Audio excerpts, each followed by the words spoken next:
दाऊद ने उसी रात तय कर लिया था कि वो अब किसी के लिए काम नहीं करेगा, वो खुद अपनी गैंग बनाएगा। उसने अपनी खुद की सिंडिकेट डी कंपनी की नींव रखी। उसने अपने भाइयों साबिर, इकबाल, अनीस और नूरा को अपने साथ मिलाया। अब वो सिर्फ स्मगलिंग नहीं कर रहा था, वो एक पूरी की पूरी पेशेवर फौज तैयार कर रहा था। दाऊद खुद एक एक लड़के को चुनता था। बॉम्बे की सड़कों पर अब रोज खून बहने लगा था। दाऊद गैंग और पठान गैंग के बीच की दुश्मनी अब नासूर बन चुकी थी। अंडरवर्ल्ड के पुराने डॉन जैसे हाजी मस्तान और यूसुफ पटेल समझ चुके थे कि अब हवा का रुख बदल रहा है। ये नई पीढ़ी खून बहाने से गुरेज नहीं करती। उन्होंने स्मगलिंग छोड़कर रियल एस्टेट और राजनीति का सफेद दामन थाम लिया था।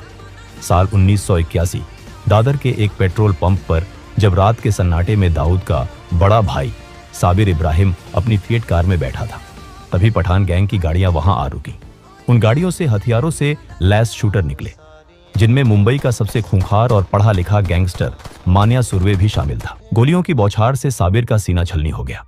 कार के शीशे चकनाचूर हो गए और साबिर की लाश खून के तालाब में डूब गई। उसी रात दाऊद पर भी उसके घर के पास एक जानलेवा हमला हुआ, लेकिन किस्मत ने उसे बाल बाल बचा लिया। जब दाऊद अस्पताल पहुंचा और उसने अपने बड़े भाई साबिर की खून से लथपथ ठंडी लाश देखी, तो उसके अंदर का बचा खुचा इंसान हमेशा के लिए मर गया। आज के बाद मुंबई की सड़कों पर पठान गैंग का एक भी आदमी जिंदा सांस नहीं लेगा। उन्हें उनके घरों में घुसकर मारूंगा, ये मेरा वादा है साबिर भाई, दाऊद ने कसम खाई। आलमजेब समझ गया था कि दाऊद अब एक पागल हाथी की तरह हो चुका है, जिसे रोकना नामुमकिन है। अपनी जान बचाने के लिए आलमजेब ने रातों रात मुंबई छोड़ दी और गुजरात को अपना नया बेस बना लिया। गुजरात में पठान गैंग के पुराने और मजबूत कॉन्टेक्ट थे। वहां के भ्रष्ट पुलिस वालों और लोकल गुंडों से उनके गहरे रिश्ते थे। लेकिन दाऊद कहां रुकने वाला था। उसने अपने ऑपरेशंस का दायरा बढ़ाते हुए गुजरात में भी अपने पैर पसारने शुरू कर दिए। उसने गुजरात के मशहूर स्मगलर लल्लू जोगी से हाथ मिलाया। उसका सिर्फ एक मकसद था, आलमजेब को उसके ही गढ़ में घुसकर कुत्तों की मौत मारना। दाऊद ने अपनी कुटिल चालाकी से आलमजेब पर गुजरात पुलिस में एक झूठा केस दर्ज करवा दिया, ताकि पुलिस उसे पकड़े और दाऊद अपने आदमियों के जरिए उसे जेल के अंदर ही खत्म कर दे। लेकिन यहां दाऊद का पासा उसी पर उल्टा पड़ गया।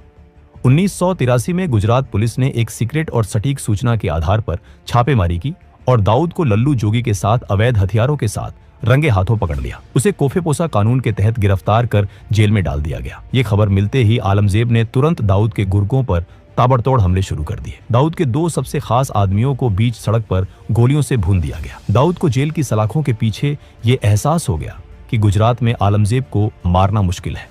जैसे ही वो बेल पर छूटा, उसने तुरंत वापस मुंबई का रुख किया। अब दाऊद एक मौके की तलाश में था और वो मौका उसे मिला 6 सितंबर 1983 को।